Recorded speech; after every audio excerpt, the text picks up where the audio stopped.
Hello friends, வணக்கம் and welcome back to Critics Mono. இன்னைக்கு நம்ம எந்த மூவியோட ரிவ்யூ பார்க்க போறோம்னு கேட்டீங்கன்னா, கல்கி 2898 AD இந்த ரிவ்யூக்குள்ள போறதுக்கு முன்னாடி நம்மளோட சேனல் சப்ஸ்கிரைப் பண்ணி வீடியோக்கு லைக் போடுங்க, ஃப்ரெண்ட்ஸ்க்கு ஷேர் பண்ணுங்க, சப்போர்ட் பண்ணீங்க. நம்ம வாங்க வீடியோக்குள்ள போலாம். கல்கி 2024ல தமிழ் டப்ல ரிலீஸ் ஆயிருக்க வாட் த்ரூ வாட்சான ஒரு நல்ல சயின்ஸ் ஃபிக்ஷன் மித்தாலஜி ஆக்ஷன் டிராமான்னு தான் நான் சொல்லுவேன். இந்த மூவில யார் யார் நடிச்சிருக்காங்கன்னு கேட்டீங்கன்னா, அமிதாப் பச்சன், பிரபாஸ், தீபிகா படுகோன், விஜய் தேவரகொண்டான்னு ஏகப்பட்ட பேர் நடிச்சிருக்காங்க. அண்ட் கமலஹாசனே கேமியோக்காக தான் யூஸ் பண்ண ஒரு ஃபீல் இருக்கும். பார்ட் 2 லீட் போட்டு முடிக்காம கல்கி யூனிவர்ஸ்க்கே லீட் கொடுத்துட்டாங்கிறது அப்பதான் அந்த மூவி பார்க்க உங்களால தெரிஞ்சுக்க முடியும். ஷார்ட் ஒன் லைன் ஸ்டோரி என்னன்னு கேட்டீங்கன்னா, பூமியோட கடைசி நகரமா காசி விளங்குது. காசியில பாத்தீங்கன்னா காம்ப்ளெக்ஸ்ங்கிற ஒரு விஷயம் இருக்கு. காம்ப்ளெக்ஸ்குள்ள இயற்கையோட ஒட்டுமொத்த வளங்களையுமே ஒன்னு சேர்த்து நம்ம சுப்ரீமா இருக்கக்கூடிய கமலஹாசன் ஹோல்டு பண்ணி வச்சிருக்காரு. காம்ப்ளெக்ஸ்குள்ள போனா மில்லியன்ஸ் ஆஃப் யூனிட்ஸ் தேவைப்படும். அந்த மாதிரி டைம்ல கதையோட ஹீரோவா இருக்கக்கூடிய பிரபாஸ் பாத்தீங்கன்னா ஒரு பவுண்டி ஹண்டரா இருக்காரு. யூனிட்ஸ்க்காக போராடிட்டு இருக்காரு. காம்ப்ளெக்ஸ்குள்ள போறத கனவா வச்சிருக்காரு. சின்ன வயசுல இருந்து வளர்ந்து துல்கர் சல்மானே போட்டு கொடுத்து காம்ப்ளெக்ஸ்ல போறதுக்காக யூனிட்ஸ் சம்பாதிக்கிற அளவுக்கு அவரோட கேரக்டரைசேஷனை போர்ட்ரேட் பண்ணி காமிச்சிருப்பாங்க. அந்த மாதிரி டைம்ல காம்ப்ளெக்ஸ் உலகத்துல பிரெக்னன்ட் உமன்ஸை வச்சு எக்ஸ்பெரிமெண்ட் பண்ணிக்கிட்டு இருக்காங்க. அவங்களோட கருவுக்கு எல்லாத்தையுமே எக்ஸ்ட்ராக்ட் பண்ணி கமலஹாசன் ஒரு விஷயத்த பண்ணிக்கிட்டு இருக்காரு. அந்த 150 நாள் கழிச்சு பிறக்க போற குழந்தையை கருவிலேயே கண்டுபிடிக்கணுங்கிற முடிவோட இருக்கும்போது தீபிகா படுகோன் பிரெக்னண்டா இருக்காங்க. இந்த விஷயத்தை தெரிஞ்சுக்கிட்டு சம்பாலாங்கிற கும்பல் வந்து ஹீரோயினை காப்பாத்தி கூட்டிட்டு போறாங்க அவங்களோட கிராமத்துக்கு. அந்த மாதிரி டைம்ல பவுண்டி ஹண்டர்ஸ்க்கு ஒரு ஆஃபர் கொடுத்து காம்ப்ளெக்ஸ்ல உள்ள வரதுக்கான யூனிட்ஸ் எல்லாத்தையுமே உங்களுக்கு ஃப்ரீயாவே கொடுக்குறோம், அதுக்கு பதிலா இந்த பிரெக்னன்ட் லேடியான தீபிகா படுகோனை புடிச்சிட்டு வந்து கொடுக்க சொல்லி கேட்கறாங்க. At the same time Deepika படுகோனை ப்ரொடெக்ட் பண்றதுக்காக அஸ்வத்தாமன் களத்துல இறங்குறாரு.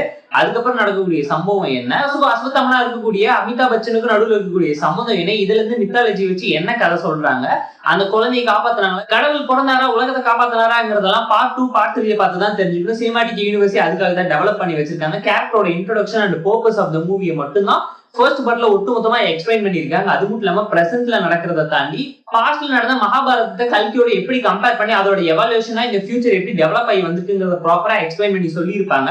விஜய் தேவரகொண்டானுக்கு பாத்தீங்கன்னா மகாபாரதத்துல வச்சு அர்ஜுனோட கேரக்டர் போர்ட்ரேட் பண்ணி காமிச்சிருப்பாங்க. அட் தி சேம் டைம் இந்த பக்கம் அமிதாப் பச்சன் அஸ்வத்தாமனாகவும் நம்ம பிரபாஸ் கர்ணாவும் வந்து மிகப்பெரிய சம்பவத்தை கிளைமேக்ஸ்ல பண்ணிருக்காரு. லாஸ்ட் 15 மினிட்ஸ் செம்மையான ஒரு சம்பவமா இந்த மூவிக்கு அமைஞ்சிருக்கு.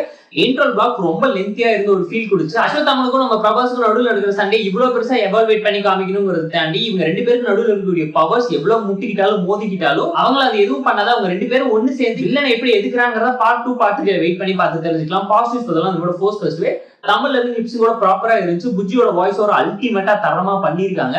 நிறைய விஷயம் மூவில காமிக்கலாவும் எவால்வேட் பண்ணி காமிச்சதை தாண்டி லாஜிக் ரீசனிங் மெத்தாலஜி எல்லாத்தையுமே ப்ராப்பரா கரெக்டா எக்ஸ்பிளைன் பண்ணியிருந்தாங்க.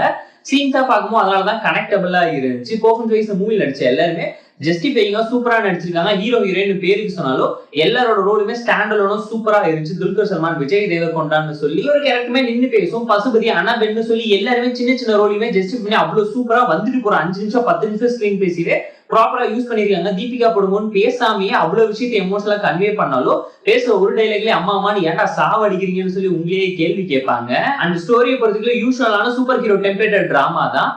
உலகத்தை அழிச்சு பூமியை சமமாக்குறான்னு நினைக்கிற வில்லங்கிட்ட இருந்து பூமியை எப்படி காப்பாத்துறாங்கிற சூப்பர் ஹீரோ டெம்ப்ளேட்டட் சப்ஜெக்ட்ல நிறைய விஷயத்தை நிறைய டிராமாவை பார்த்திருந்தாலும் ஹாலிவுட் ஸ்டைல் எடுக்கிறங்கிறத தாண்டி ஹாலிவுட் மூவிஸே பயங்கரமா இன்ஸ்பயர் பண்ணிருக்காங்க. மார்வல்ல வரக்கூடிய எல்லா விஷயத்தையுமே அப்பட்டமா தெரியும். அயன்மேனோட ரெஃபரன்ஸ், கேப்டன் அமெரிக்கா, தோரை தாண்டி பாத்தீங்கன்னா சமந்தாவோட யோதா மூவி, அதுக்கப்புறம் டைகர் ஷெரீஃபோட Ganapath movie, Avatar, Transformer, Mad Max ஆகான்னு சொல்லி எதையுமே விட்டு வைக்காம சம்பவம் பண்ணிருக்காங்க. எல்லா படத்தோட ரெஃபரன்ஸுமே எடுத்து ஒரு பெஸ்டான அவுட்புட் கொடுக்க நல்லாவே ட்ரை பண்ணிருக்காங்க. மித்தாலஜியும் ஃபியூச்சரையும் பாஸ்டையும் மிக்ஸ் பண்ணி சொன்ன கதை நல்லா இருந்துச்சு, எவால்வேட் பண்ணிருக்காங்க. பட் ஸ்கிரீன் பிளேயோட ஃபர்ஸ்ட் ஆஃப் அந்த அளவுக்கு இம்ப்ரெசிவா இல்ல, ஒரு ஆவரேஜான ஒரு டோன்ல கொண்டு போயிட்டாங்க. பிரபாஸோட கேரக்டரைசேஷன் அதை தாண்டி ஒரு லவ் ட்ராக் போர்ஷன் அதை வச்சு காம்ப்ளெக்ஸ்குள்ள போறாருன்னு சொல்லி காம்ப்ளெக்ஸோட பில்டப்காகவே ஒரு மணி நேரம் தேவையாங்கிற ஒரு கேள்வியும் அப்பட்டமா இருந்துச்சு. இன்டர்வல்ல தான் படம் டேக் ஆஃப் ஆச்சு. செகண்ட் ஆஃப் ஓகேவா டீசென்டா வாட்சபிளா இருந்துச்சு. கிளைமேக்ஸா டாப் நாச்சா விஷுவலா அப்பீலிங்கா வச்சு பிரசென்ட் பண்ணி கொடுத்திருந்தாலும் பார்ட் 2 பார்ட் 3 லீட் கொடுத்துருந்தாங்க. இன்னும் நிறைய விஷயத்தை இந்த மூவிலே ஃபர்ஸ்ட் ஆஃப் ரிமூவ் பண்ணி சொல்லியிருந்தா என்கேஜிங்கா இருக்குங்கிறது நம்மளோட பர்சனல் ஒப்பீனியனா இருந்துச்சு. ஒரு எவோ ஆவரேஜ் மூவி தான் நான் உங்களுக்கு சஜஸ்ட் பண்ணுவேன், ரெக்கமெண்ட் பண்ணுவேன்.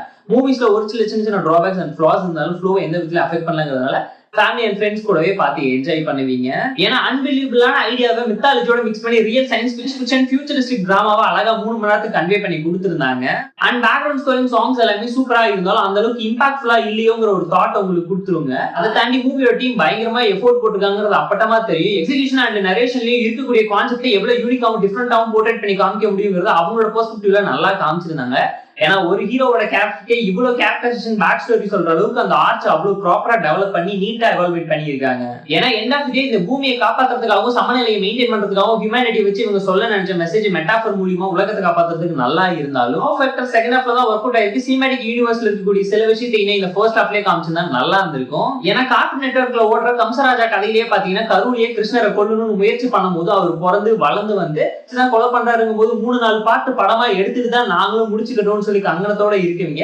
இந்த பாட்டுலேயே குழந்தைய பிறக்க வச்சு கிளைமேக்ஸை முடிச்சிருந்தா நல்லா இருந்திருக்கும். எனக்கு கேரக்டர் இன்ட்ரோடக்ஷன் அண்ட் வில்லன் யார் தெரியுமாங்கிற டைலாக்காகவே ஒரு படம் எடுத்த மாதிரி தான் இருந்துச்சு. ஏன்னா அந்த குழந்தை பிறந்து வளர்ந்து வந்து பூமியை காப்பாத்துக்குள்ள 2098 ஆனாலும் ஆச்சரியப்படுறதுக்கு இல்லைங்கிற லெவலுக்கு சினிமா யூனிவர்ஸை இவங்க டெவலப் பண்ணி மெகா சீரியலா எடுக்காம இருந்தா சரி ரெண்டுலயே யோசிக்க வச்சிருவாங்க. இந்த கல்கி மூவிக்கு நம்ம தரக்கூடிய ரேட்டிங் கேட்டீங்கன்னா 7.2 out of 10. இந்த வீடியோ பிடிச்சா லைக் பண்ணி ஷேர் பண்ணி சப்ஸ்கிரைப் பண்ணி சப்போர்ட் பண்ணி. இந்த வீடியோ பிடிக்கலாம் மறக்காம மிஸ்டேக் வச்சு கமெண்ட் பண்ணி நம்ம டெலிகிராம் சேனல் லிங்க் டிஸ்கிரிப்ஷன்ல இருக்கு. ஜாயின் பண்ணிக்கோங்க. இதுக்கு அப்டேட்ஸ் உங்களுக்கு அந்த டாடா பாய் see you and love you all. 1980sல நடந்த ஒரு கான்ட்ரோவர்சியல் கேஸ் தான் எடுத்து இங்க அட்ரஸ் பண்ணி காமிச்சிருக்காங்க. ஷாலந்தோட ஒன்லைன் ஸ்டோரி என்னன்னு கேட்டீங்கன்னா, நம்ம கதையோட ஹீரோ குஜராத்ல ஒரு ஃபேமஸ் ஜேர்னலிஸ்டா இருக்காரு. பாம்பேக்கு வந்த இடத்துல தான் கட்டிக்க போற பொண்ணு அபியூஸ்னால சூசைட் பண்ணிக்க போறாங்க. அதுக்கு ஜஸ்டிஸ் கேட்டு நம்ம கதையோட ஹீரோ களத்துல இறங்குறாரு. அதுவும் பாத்தீங்கன்னா மதத்தோட பேர்ல ஒரு சாம்ராஜ்யத்தோட மகாராஜரா இருக்கவர் பாத்தீங்கன்னா பாத பூஜைங்கிற பேர்ல நிறைய பொண்ணுங்களை அபியூஸ் பண்றாரு. அது மூலியமா அந்த பொண்ணுங்களுக்கு என்னென்ன பிரச்சனை வருது, ஹீரோ இதை எப்படி எக்ஸ்போஸ் பண்ணி கோர்ட்டுக்கு கொண்டாந்து அவர்கிட்ட ஜஸ்டிஸ்க்காக போராடுறாருங்கிறதெல்லாம் இந்த மூவி பார்த்து நீங்க தெரிஞ்சுக்கோங்க. போர் அடிச்சா டைம் இருந்தா பார்த்து என்ஜாய் பண்ற மாதிரி என்ன டீசென்ட் வாட்ச் ஆன ஒரு டாக்குமெண்ட்ரி டிராமா தான் சொல்லுவேன். Based on true story. இப்பவுமே டே டு டே லைஃப்ல பொண்ணுங்க எவ்வளவோ அபியூஸை ஃபேஸ் பண்ணிக்கிட்டு இருக்காங்க. அதுக்காக அவங்க கண்டிப்பா எதிர்த்து நின்று சண்டை போட்டு ஜஸ்டிஸ்க்காக போராடணுங்கிறத ஆணித்தனமா ஸ்ட்ராங்காவும் எஃபெக்டிவாவும் ஒரு நல்ல மெசேஜா சொல்லியிருந்தாங்க. தரமான ஆக்ஷன் சீக்வென்ஸ் நிறைச்சு கொடுத்துருக்கனால தான் நான் உங்களுக்கு ரெக்கமெண்ட் பண்ணேன். ஷார்ட் ஒன்லைன் ஸ்டோரி என்னன்னு கேட்டீங்கன்னா, நம்ம கதையோட ஹீரோயின் ஸ்பெஷல் டாஸ்க் ஃபோர்ஸ் சேர்ந்தவங்களா இருக்காங்க. அப்பாவோட சாவுக்கு பின்னாடி இருக்கக்கூடிய காரணத்தை தெரிஞ்சுக்கிட்டு வில்லனுங்களை ரிவெஞ்ச் எடுக்கிறதுக்காக ஹீரோயின் களத்துல இறங்கி சொந்த ஊருக்கு வராங்க. அதுக்கப்புறம் ஹீரோயினுக்கு தெரிய வரக்கூடிய உண்மையெல்லாம் என்ன, அப்பாக்கு என்ன ஆச்சு, எந்த கேங் கூட என்ன பிரச்சனை பண்ணாரு, ஊர்ல இருக்கவங்க கிட்ட எப்படி இவ்வளவு கேஷுவலா இவ்வளவு ஆர்ம்ஸ் அண்ட் வெப்பன்ஸ் கிடைச்சிச்சுங்கிறத ஹீரோயின் எப்படி இன்வெஸ்டிகேட் பண்ணி கண்டுபிடிக்கிறாங்க, சிசிடிவில அவங்களுக்கு கிடைச்ச இன்ஃபர்மேஷன் என்னங்கிறதெல்லாம் இந்த மூவி பார்த்து நீங்க தெரிஞ்சுக்கோங்க.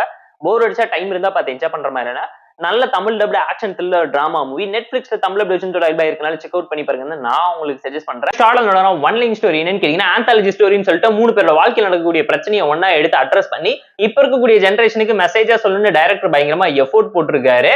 அதுல ஃபர்ஸ்ட் கதை பாத்தீங்கன்னா 2 பேர் லவ் பண்றாங்க. அவங்க வாழ்க்கையில் வரக்கூடிய ப்ராப்ளம்ஸ் அண்ட் ட்ராஜடி டிராமா என்னன்னு சிம்பிளான விஷயத்தை எப்படி காம்ப்ளிகேட் பண்ணி கான்ஃபிளிக்டோட சொல்லியிருக்காருங்கிறது நல்லா இருந்துச்சு. இன்னொருத்த பாத்தீங்கன்னா குடியாரனா வீட்டுக்குள்ளே கஞ்சா வளர்த்துக்கிட்டு இருக்கான். போலீஸ் கிட்ட மாட்டிக்கமோ வரக்கூடிய பிரச்சனை என்னங்கிறத அழகா எக்ஸ்போஸ் பண்ணி காமிச்சிருப்பாங்க. இந்த பக்கம் ஒரு பேனர் அடிக்கிறதுனால ஒரு மனுஷனோட வாழ்க்கையில இவ்வளவு பிரச்சனை வந்து இவ்வளவு டிப்ரெஷனுக்கு போய் நிப்பானாடானுங்க கேள்வி கேட்கிற மாதிரியான நிறைய விஷயத்த இன்ஃபுளுன்ஸ் பண்ணி காமிச்சிருப்பாங்க. ட்ரீம்காகவும் பர்பஸ் ஆஃப் லைஃப்காகவும் ஸ்லைஸ் ஆஃப் லைஃப் கான்செப்ட்ல இவங்க 3 பேரை எப்படி மீட் பண்ணிக்கிறாங்க, இவங்களுக்கு இருக்கக்கூடிய பிரச்சனை என்ன, யார் எதனால எந்த பிரச்சனையை எப்படி சால்வ் பண்றாங்கிற கதை கண்டென்ட் கான்ஃபிளிக்ட் எல்லாமே நல்லா இருந்துச்சு. Anthology drama hyper linked story டைப்ல